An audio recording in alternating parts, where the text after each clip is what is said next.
The arrival fleet darkness spread across Earth's sky. At first, people thought it was an eclipse, but it wasn't. Above Earth, 9,900 alien warships had arrived. They floated in perfect formation like a wall of death. The ships were huge, larger than cities. Some blocked the sun over entire countries. Shadows stretched across the land. Fear spread even faster. In space, Kale, a young alien officer from the Galactic Dominion, stood on the bridge of his command ship, the Virex. His hands shook as he looked at the planet below. "This is Earth?" he asked. "Yes," replied Commander Vexari, standing tall beside him. "A backward blue rock, full of small-minded animals, nothing to worry about." Kale didn't believe that. Something about the silence felt wrong. The Dominion had crushed over 300 worlds. Every time the same thing happened: resistance, then surrender. This time there was no resistance, no shields, no fighters, no warning. Earth did nothing. "Why don't they fight back?" Kyle asked. Vexari smirked. "Because they can't." But deep in Kyle's heart, he knew better. The humans weren't reacting because they were watching, waiting. And that silence was more dangerous than any weapon. On Earth, people looked up in terror. Phones buzzed. News channels screamed, "Aliens above Earth." Hundreds of ships blocked the sun. Governments in lockdown. But strangely, no one attacked. The human military stayed silent. The skies were calm. No missiles were launched. No fighter jets scrambled. In the United Nations command bunker, generals and leaders sat around a large table. "Should we strike first?" asked one general. "No," said an older man, cold and calm. "Let them step in first. Let them think we're weak." "But sir, there are almost 10,000 ships. And how many of those are ready for Earth's surface?" he asked. The room went silent. Outside, children cried. Mothers held their babies close. Soldiers waited for the call. But none came. Back on the Virex, Kale studied the planet's data. He saw something strange. "Commander," he said, "Earth's atmosphere is full of satellites. Almost 3,000. Their technology is advanced." "Doesn't matter," Vexari said. "Technology doesn't win wars. Numbers do." He raised his hand. "Begin descent," he ordered. Across the fleet, 1,000 ships received the signal. Engines roared. Ships dived toward Earth. Lights glowed. Power charged. Kale held his breath. This was it. The invasion of Earth had begun. People on Earth watched the sky change. Bright trails of fire cut across the clouds as alien ships entered the atmosphere. Some screamed. Others prayed. Still, Earth did nothing. The first wave approached cities: New York, London, Beijing, and dozens more. And then, something strange happened. Silence. No explosions, no lights, no sounds, just silence. One by one, the alien ships vanished from radar. Command centers around the world stared at their screens in shock. "They're gone," a young analyst whispered. "They entered our airspace and disappeared." On the Virex, alarms started to beep. Ship 14 not responding.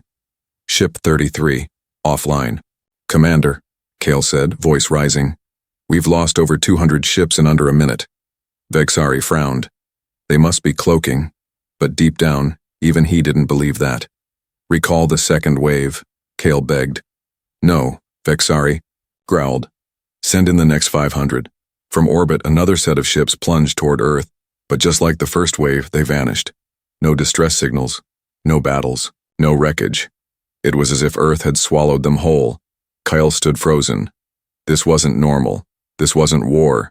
This was a trap, and Earth had just lured the galaxy's most powerful fleet into it. He looked down at the blue planet with new eyes. "It's not just a world," he whispered. "It's a weapon." The first strike-a-storm was coming, but not from Earth's sky. It was rising from below, a force no alien commander had ever seen before. Inside the command ship Virex, Kale stared at the silent screens. He couldn't breathe. Out of the first 1,000 ships, almost 800 had gone silent. No crash, no signal, just darkness. "Commander Vexari," Kyle said, voice shaking. "We need answers." Vexari's face was pale, no longer proud. His eyes darted across the data. "They're jamming us. Earth is hiding something." "Then let's stop," Kyle said. But it was too late. Suddenly, an image blinked on the screen. Just one frame. A single blurry picture from a destroyed ship. It showed a man, a human, standing in the middle of fire and smoke. His eyes glowed red from the reflection of flames. He wasn't wearing armor. He held no weapon. Yet behind him, 3 alien tanks were burning like paper, and around him lay 10 alien bodies, unmoving. Everyone on. The bridge froze. Kale leaned forward. "He did that? Alone?" Before anyone could answer, the screen flickered again. A second image. This time it was a drone's last transmission. It showed a forest in Alaska, where alien troops had landed, and then the trees moved. Not wind, not animals. The forest itself shifted. Branches wrapped around the soldiers like arms.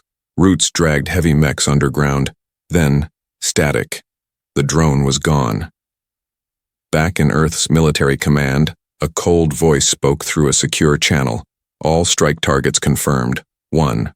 General nodded. "Give them a taste." Then Earth hit back. But not with missiles. Not with lasers. Earth launched something worse. The blackout storm. A wave of electromagnetic pulses swept through the skies like a hurricane. One by one, alien ships began to flicker. Engines failed. Lights went out. Entire ships froze in midair and dropped like stones. Onboard Virex systems flickered. "We're under attack," an officer shouted. "Where? Who?" Vexari screamed. But no enemy ships were in sight. Kale knew the truth now. Humans didn't fight wars like the Dominion. They used stealth. They used traps. They used the planet itself. In the forests, wolves with glowing collars ran through the alien camps. They weren't normal wolves. Each one carried a bomb. Alien soldiers fired wildly. But they never saw the humans hiding in the trees, using camo suits, poison darts, silent blades. In the oceans, giant drones shaped like whales rose from the deep and swallowed smaller ships whole. One transmission said, "We're being hunted." The Dominion's warships were built to fight space battles. But Earth wasn't just a planet. It was a death world, and it was fighting back. Kyle looked at the remaining fleet. Thousands of ships. And yet they felt small now. Helpless. "We were not ready for this," he whispered. And then something even worse happened. Earth spoke. Every alien ship heard the same voice. It was cold, calm, human, and it said, "You've made a mistake. Leave now, or be erased." The crew went silent. Kale stared at Vexari. "What now?" The commander growled. "We send everything we have." But even as he said it, he didn't believe his own words anymore. Because Earth had shown them something. No empire could fight. The humans were not prey. They were predators, and the first strike had only just begun. No bodies, no wreckage, no signals. Just missing. Those were the last words from the recon division before their feed went dead. Kyle stood inside the dim command room of Virex, staring at the digital map. Entire battalions had landed on Earth, but now their markers blinked red. Some turned black, and others just vanished. The Dominion had sent soldiers trained on 10 different worlds. Elite fighters, heavy machines, robots, but they were being wiped out without a trace. "Show me the last ground report," Kyle said. A terrified crew member nodded. The screen lit up. It was a body cam from Sergeant Velka, sent to scout an abandoned human city. The footage was shaky. Alien soldiers moved through ruined streets, old cars, broken buildings, and shattered glass everywhere. But it was too quiet. No humans, no animals, not even wind. Then someone whispered on the radio, "I see movement, rooftop, human, female." They moved closer. The girl didn't run. She stood barefoot on the rooftop wearing a torn dress, her face calm. Sergeant Velka raised his weapon. Target sighted. Then the camera shook violently. Screams, explosions, a blur of shadows, a flash of fire, and the video cut to black. Kale turned to Commander Vexari. That wasn't a soldier. That was bait. Vexari stayed silent. The entire bridge was filled with fear now. No one spoke with pride anymore. Not after the recon teams began disappearing one by one. Another signal buzzed in. A new scout unit had just sent a live feed from the Amazon rainforest.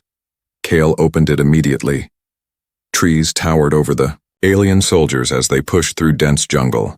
The team leader said, "No sign of humans, wait."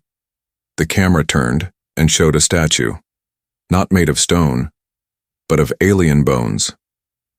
Skulls, ribs, helmets crushed and stacked in a pyramid, all from the Dominion, and painted on the bones was a single word, written in blood-red paint: run. Then came the sound, a low growl, not from a machine, not from a beast, but from a human throat, and then, static. Signal lost. In a hidden human base deep underground, a small team of Earth's fighters watched the Dominion panic. "They're confused," said Commander Hale, the man in charge. "They still don't understand what kind of planet this is." One young woman smiled coldly. "We're not defending Earth," she said. "We're hunting on it." Back in space, the alien fleet was collapsing. Kale read the report. 8,100 ships still operational. Over 1,600 destroyed or lost, 95% of surface troops. No contact. "What are we fighting?" Vexari muttered, staring at the numbers. Kale answered without blinking. "Not an army, not a nation. We're fighting Earth itself." The Dominion had crushed planets with firepower, but Earth wasn't using guns. It used forests, oceans, ice, shadows, and silence. And worst of all, humans who didn't fear death. One final video came in. A lone alien soldier was crawling through a destroyed battlefield. His leg was gone. His breathing was shallow. He looked into his body cam and whispered, "Don't come here. Don't land. Don't fight them. You think they're weak, but they're worse than us. They smile before they kill. They laugh after. They don't run. They stalk you." He tried to say more, but something stepped behind him. The camera dropped. Heavy breathing. And then, a human voice. "You're not the first." Cut to black. Kale turned away. He couldn't watch anymore. "They sent us to conquer a weak world," he said softly. "But we found something else." The Galactic Dominion had always believed in one truth: war is won with numbers, until they came to Earth. Now their numbers were dying, one by one, ship by ship, soldier by soldier. In orbit, Commander Vexari stood stiff as cold sweat slid down his back. Only 7,900 ships remained, and that number was falling every hour. No enemy fleet, no open battle, just Earth, and whatever horror lived on it. Kyle stood beside him, still watching footage from the latest failed mission. A full mech platoon had landed in the Sahara Desert. 30 minutes later, all signals were gone. The last image, a field of sand suddenly splitting open, swallowing the entire unit, like the desert itself had become a trap. "How is this possible?" Kyle asked. "How are we losing to animals with bones and bullets?" But the truth was clear now. Earth wasn't a weak world. It was a living weapon, and now it was fighting back. In a hidden human bunker buried under the Rocky Mountains, General Hale gave the order. Execute Phase 3. Shadow Bloom. The command spread like fire. Around the globe, hundreds of human strike teams moved. They didn't wear heavy armor. They didn't use giant ships. They used stealth, silence, and rage. These were not just soldiers. These were the descendants of 1,000 wars, and Earth had trained them not to conquer, but to survive the impossible. In Africa, human drones disguised as birds carried micro-explosives into alien camps. In South America, locals teamed up with elite human units, using old tribal paths to ambush Dominion troops. In the Arctic, Entire ice shelves were collapsed by precision, lasers, crushing down on parked alien shuttles. But it was in Asia where the true retaliation began. A Dominion mobile base had set up outside a small village in Mongolia. They didn't know the villagers had evacuated and left the entire land. Rigged with traps, Kale watched the live feed as explosions rippled beneath their machines hidden in animal bones and water wells. Laser nets turned on their own soldiers.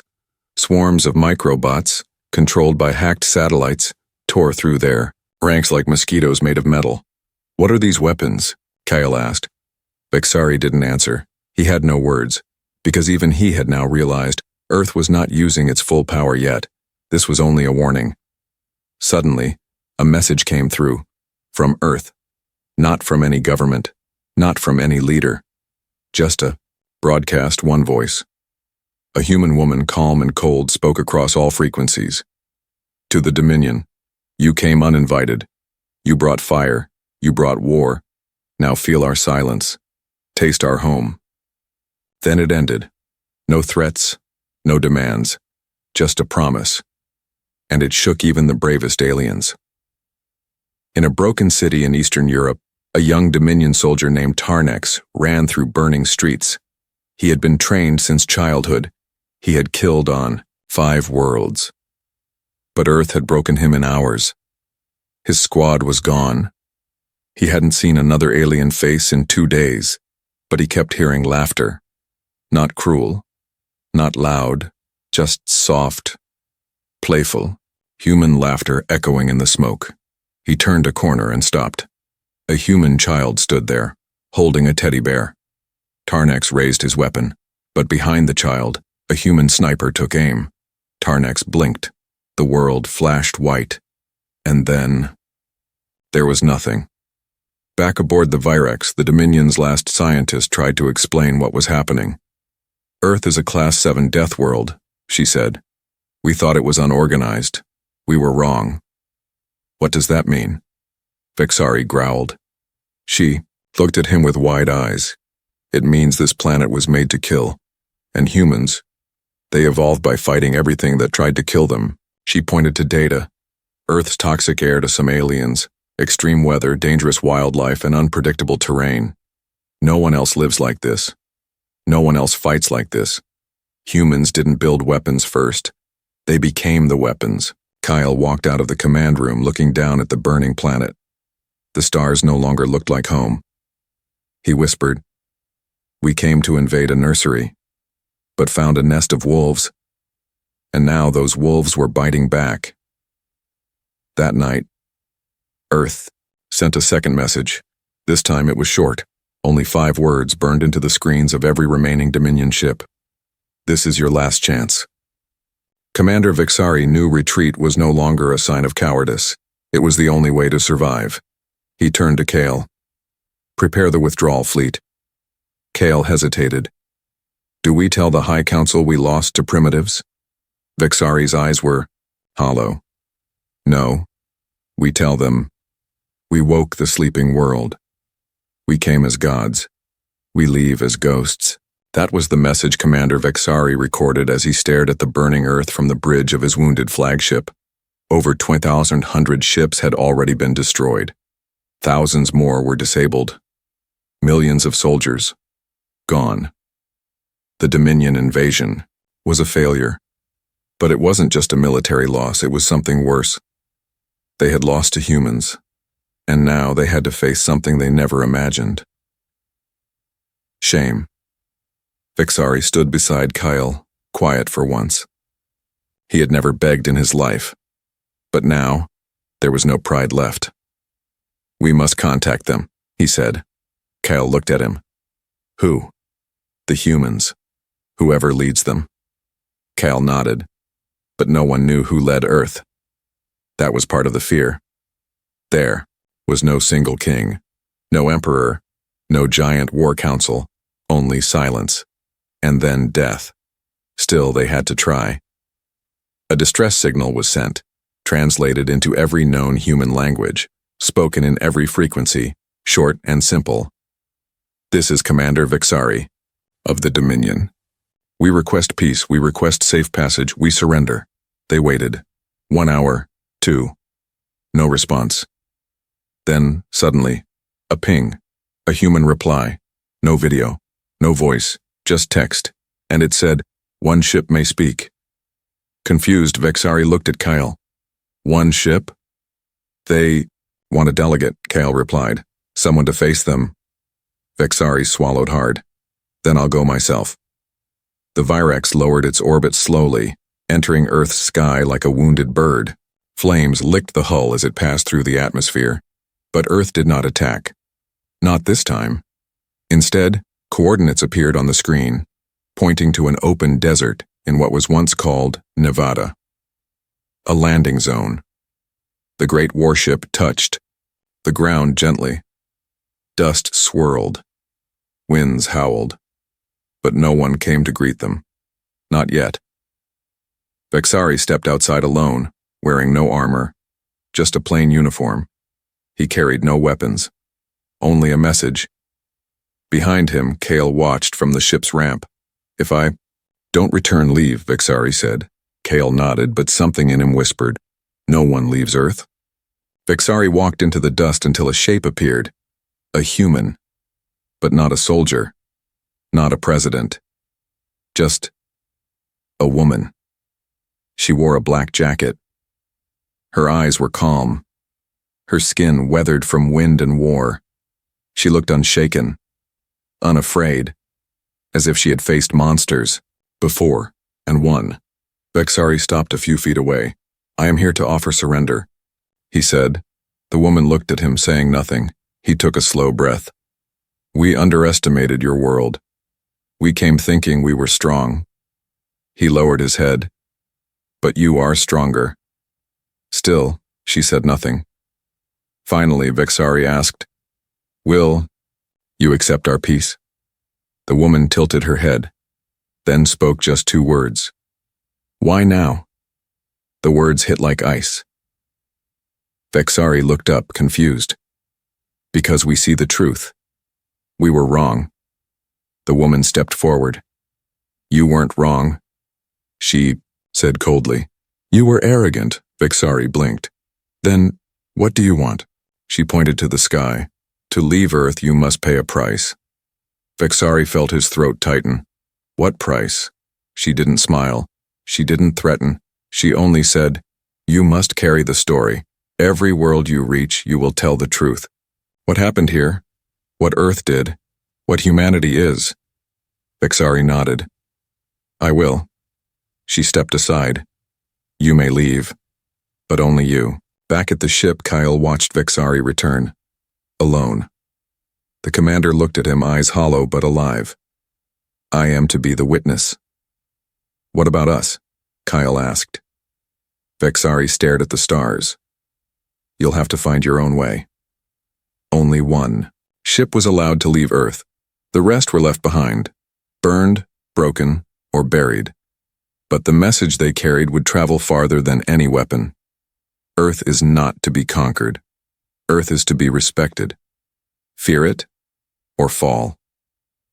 Escape from Earth's orbit, only one ship had been given permission to leave Earth, and that ship was not the flagship Virex. It was a scout vessel, small, old, nearly forgotten in the hangars. The humans made it clear. One witness will carry the truth. No more. Kyle stood at the docking bay staring at the little scout ship. Commander Vexari sat inside, his face quiet, his eyes distant. The great war hero of the Dominion now wore the expression of a survivor, not a leader. "Don't let pride kill you," he told Kale. "I'm not proud," Kale answered. "I'm afraid." Vexari nodded. "Good. That means you're learning." As Vexari's ship took off slowly, no weapons followed it. No human ships chased it. Earth let him go. But Earth also watched. Thousands of eyes, satellites, drones, maybe even creatures below, tracked every inch of his escape. He was not free. He was released. Back on the Virex, Kale stood with the remaining officers. There were still hundreds of damaged Dominion ships in orbit, disabled, drifting, wounded, Like broken bones in space, some still had power, others were already silent tombs. Should we follow the commander? Someone asked. Kyle shook his head. That was mercy for him. It's not for us.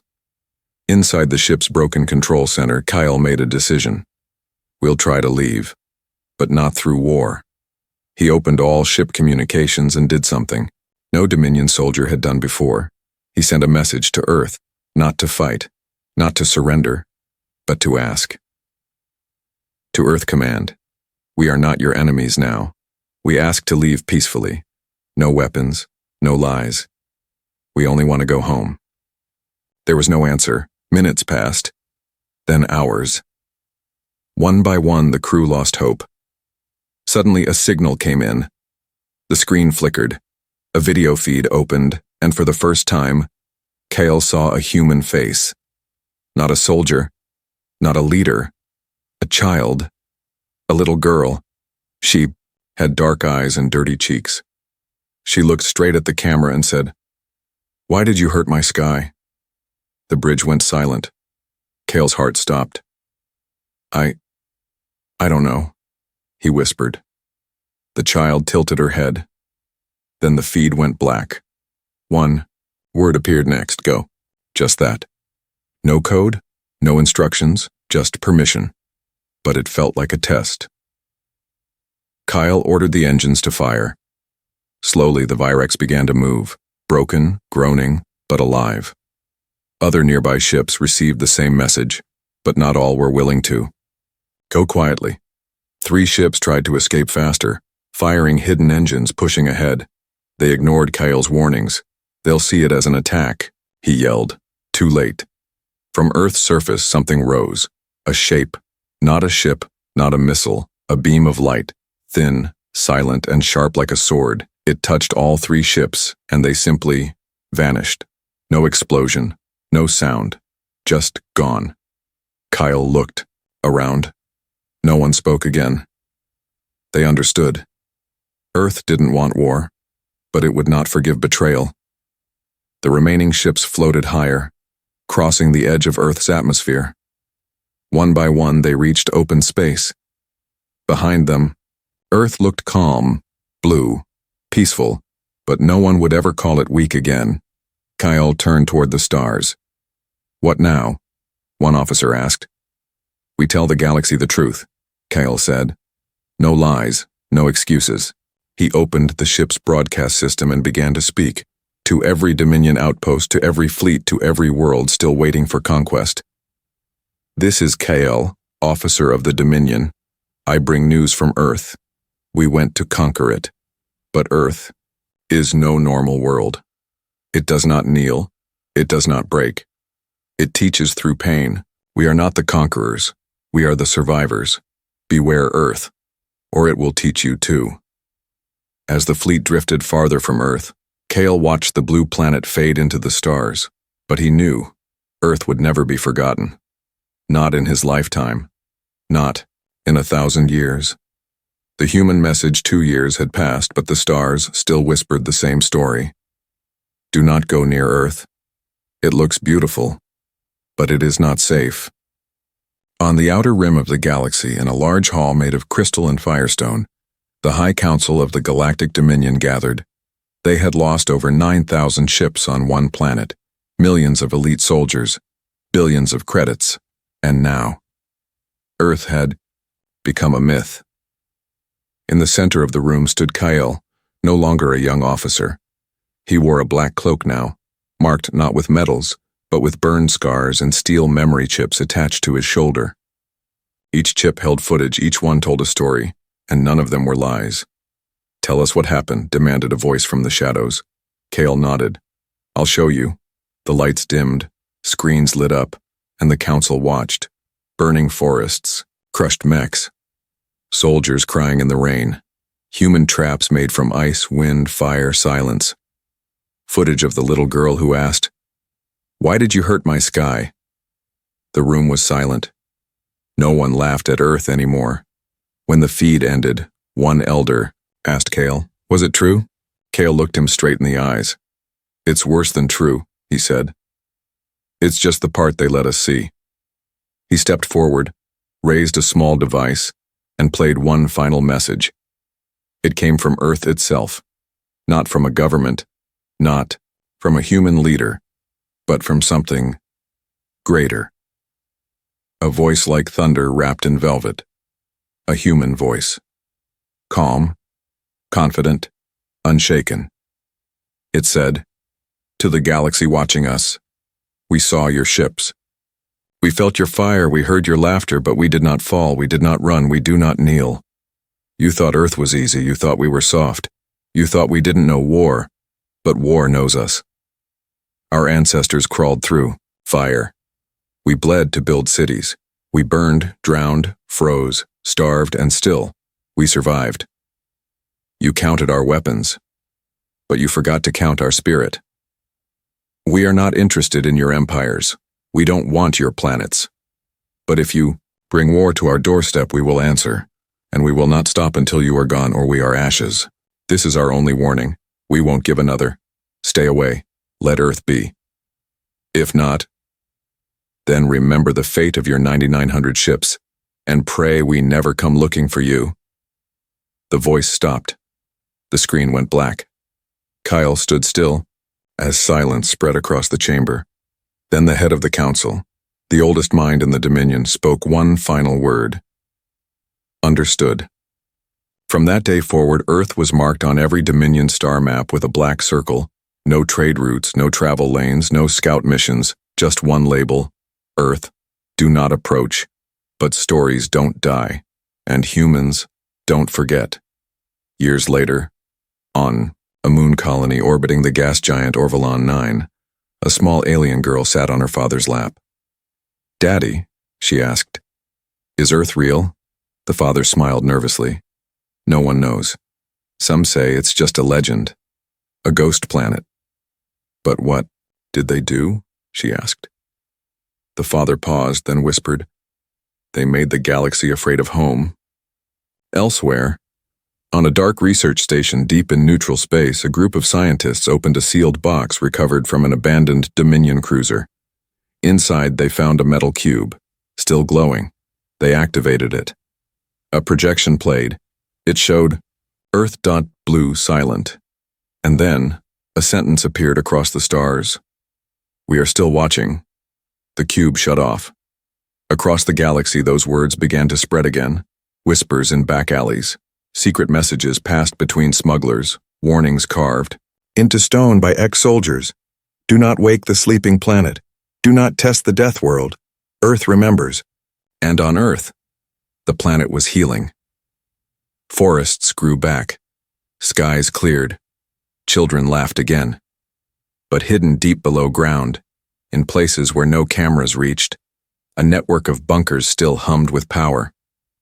Inside, human soldiers trained in silence. New weapons were built, quieter, faster, smarter, not for war, but for readiness, because Earth knew one truth that no other world accepted: peace is only safe when you're ready for war. Commander Hale stood in one such bunker, watching satellite feeds of distant stars. Behind him, a young recruit asked, "Do you think they'll ever come back?" Hale didn't smile. He didn't speak for a long time. Then he said, "If they do, we won't send a warning. This time we'll go to them." Epilogue. The last survivor high above a forgotten planet. The old Dominion commander Vexari sat alone in his scout ship, now rusted and floating through black space. He was tired. He had told the story again and again, but no one wanted to believe him. He looked at Earth's star system on his map. Still, marked in red, still untouched. He placed his hand on the screen. "I warned them," he said softly. Then the ship went dark, and silence returned to space.